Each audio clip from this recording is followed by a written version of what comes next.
Lancement ce lundi 2 mai du 15e forum de l'OCDE sur les chaînes d'approvisionnement responsables en minerais. Organisé en format virtuel, cette première journée a été marquée par l'adresse du président de la République, Félix-Antoine Tshisekedi Tshilombo, lue par la ministre de Mines Antoinette Samba Kalambaye. Ces assises, qui se poursuivent jusqu'au 6 mai, rassemblent des représentants du gouvernement, des entreprises et de la société civile. Dans cette adresse, la patronne des mines donne le point de vue du pays sur les défis qui se doivent de relever étant que puissance émergente dans l'exploitation et la commercialisation des minerais critiques. Permettez-moi de relever que si avec ces ressources naturelles comme l'EVA, le cuivre, l'uranium,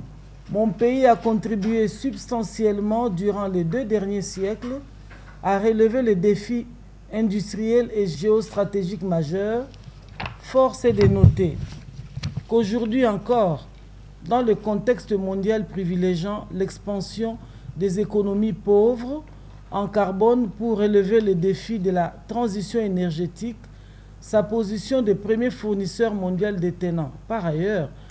plus de 60% de réserves mondiales de cobalt devraient lui permettre de jouer un rôle de premier plan. Cependant, ce tableau élogieux ne devrait pas nous faire perdre de vue que depuis environ 2 décennies, du fait de ses ressources naturelles, mon pays est victime de conflits récurrents, particulièrement dans sa partie est. Et c'est entre autres à cause des conséquences de cette déstabilisation que sous l'impulsion des parties prenantes sur le plan international, nous avons adhéré et intégré dans notre législation les mécanismes issus de toutes les initiatives de traçabilité et de certification, je cite, système de certification du processus de Kimberley, mécanisme de certification de la région des Grands Lacs, guide de l'OCDE, prescrivant les devoirs de diligence pour des chaînes d'approvisionnement responsables. Je tiens à affirmer que la République démocratique du Congo fera tout pour que le minerai extrait de notre sous-sol devienne un vecteur de paix et de développement.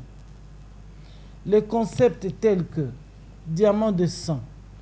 ou minerai de conflit devraient à terme disparaître de la rhétorique des tables de négociation et des forums internationaux traitant de l'approvisionnement en minerais provenant de la République démocratique du Congo pour être remplacés par d'autres concepts tels que